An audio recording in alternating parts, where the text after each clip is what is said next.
प्रिया kitchen में चाय बना रही होती है और सुमन ड्राइंग रूम में बैठकर मजे से टीवी देख रही होती है। तभी दरवाजे की घंटी बजती है।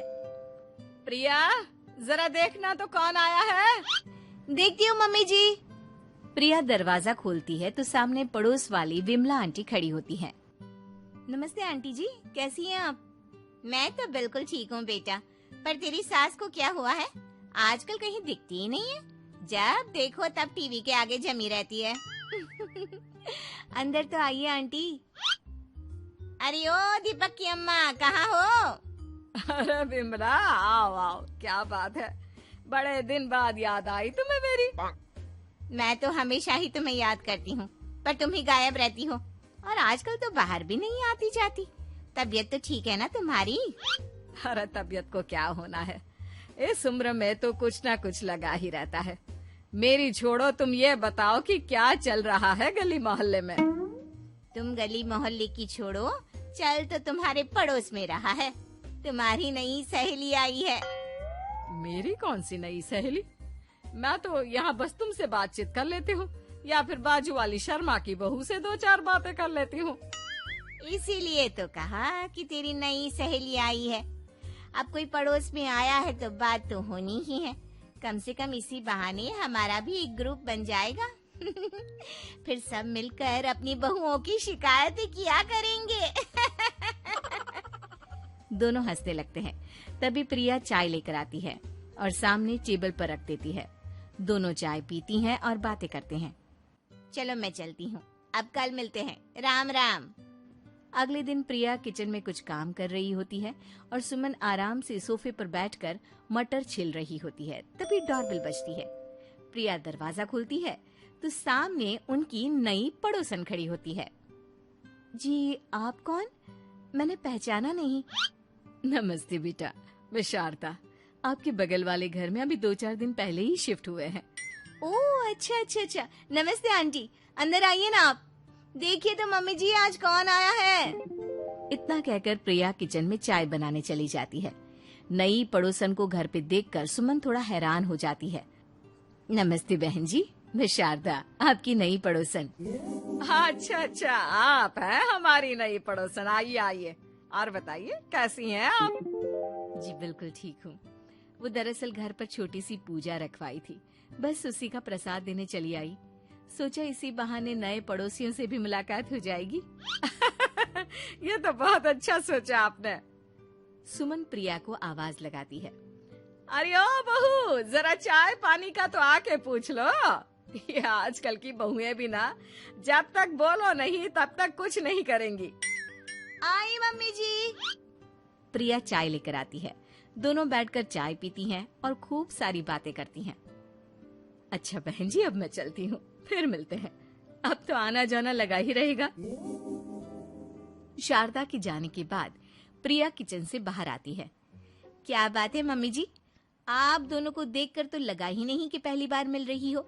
आप दोनों तो बिल्कुल बिछड़ी हुई सहेलियों की तरह बातें कर रही थी। अरे जब दो औरतें मिल जाती है ना, तो बातें अपने आप ही निकल आती है। अब तू अपने काम पर ध्यान दे, बातों पे नहीं। ऐसे ही कुछ दिन बीत जाते हैं। अब सुमन और शारदा अच्छी सहेलियां बन गई होती हैं। दोनों एक साथ मंदिर जाती, मार्केट जाती और कभी कभी तो विमला भी इनके साथ मिलकर खूब हंसी ठिठोली करती। एक शाम तीनों बैठकर सुमन के घर पर चाय पी रही होती हैं कि तभी बहुत तेज बारिश शुरू हो जाती है।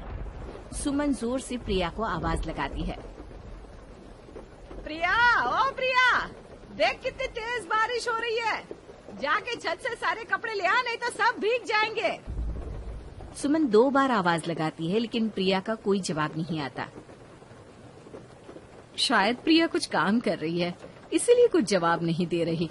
अरे काहे का काम, आराम फरमा रही होगी महारानी। तभी प्रिया बीमार हालत में अपने कमरे से बाहर निकलती है। हाँ मम्मी जी, क्या हुआ? मेरी तबीयत थोड़ी ठीक नहीं है ना, इसलिए आग लग गई। अरे सारे कपड़े भीग गए और तुझे सोने से फुर्सत नहीं है। सबके सामने सुमन के मुंह से ऐसी बातें सुनकर प्रिया उदास हो जाती है और छत से कपड़े उतारने चली जाती है। सुमन, ये क्या बात हुई? प्रिया ने बताया ना कि उसकी तबीयत ठीक नहीं। इसलिए उसकी आंख लग गई। तुम भी ना खामखा उसे सबके सामने सुना दिया। अरे आप नहीं जानती शारदा जी, कुछ बहुएं ना बहुत आलसी होती है, घर का एक काम नहीं करना चाहती। ऐसा नहीं है सुमन, तुम्हारी बहू तो बहुत प्यारी है, तुम्हारी सारी बात भी तो मानती है। हाँ सुमन, तुम प्रिया के बारे में ऐसा क्यों सोचती हो? मेरी भी दो बहुएं हैं, लेकिन मैं उन्हें अपनी बेटियों की तरह रखती हूँ। आखिर वो भी तो किसी की बेटियां ही है ना। और अगर तुम ऐसा ही व्यवहार करोगी तो एक दिन प्रिया भी तुम्हारे साथ ऐसा ही बर्ताव करेगी। शारदा और विमला की बातें सुनकर सुमन की तो बोलती बंद हो जाती है। वहीं प्रिया भी बाहर से सारी बातें सुन रही होती है। अरे मैं कोई उसकी दुश्मन थोड़ी ना हूँ, मैं भी उसकी माँ हूँ, लेकिन कभी कभी सास बनना पड़ता है, नहीं तो बहुएं हाथ से निकल जाती है। देखो सुमन, ये सब सोच का फर्क है। अगर तुम ये सोचोगी तो कभी प्रिया को अपनी बेटी नहीं बना पाओगी। इतना कहकर शारदा और विमला वहाँ से चली जाती हैं और सुमन अकेले बैठकर उनकी बातें सोचने लगती है। अगले दिन प्रिया और दीपक अपने कमरे में बैठकर बात कर रहे होते हैं और सुमन उनके कमरे के बाहर कुछ काम कर रही होती है और उन दोनों की बातें सुन लेती है। दीपक, तुम्हें पता है हमारे पड़ोस में जो शारदा आंटी है ना, बहुत अच्छी हैं। अच्छा, ऐसा क्या हो गया जो तुम्हें वो इतनी अच्छी लगने लग गई? कुछ खास नहीं, बस कल जब मम्मी जी मुझे सबके सामने सुना रही थी तो शारदा आंटी ने मेरा साथ दिया। मैं तो सच में हैरान ही रह गई थी जब उन्होंने मम्मी जी को मुझसे ऐसा बर्ताव करने के लिए मना किया। अच्छा, फिर क्या हुआ? होना क्या था, शारदा आंटी तो मम्मी जी को समझा ही रही थी कि बहू को भी बेटी की तरह ही रखना चाहिए, लेकिन मम्मी जी तो मम्मी जी है ना, उन्हें तो मुझ में हमेशा कमी ही दिखती है। काश मुझे भी शारदा आंटी जैसी सास मिली होती जो मुझे भी अपनी बेटी जैसे समझती। सुमन ये सब सुनकर बहुत उदास हो जाती है और वहाँ से चली जाती है। प्रिया की बातें सुमन के कानों में बार बार गूंज रही थी। उसे बहुत शर्मिंदगी महसूस हो रही थी कि उसने प्रिया के साथ बहुत गलत किया है।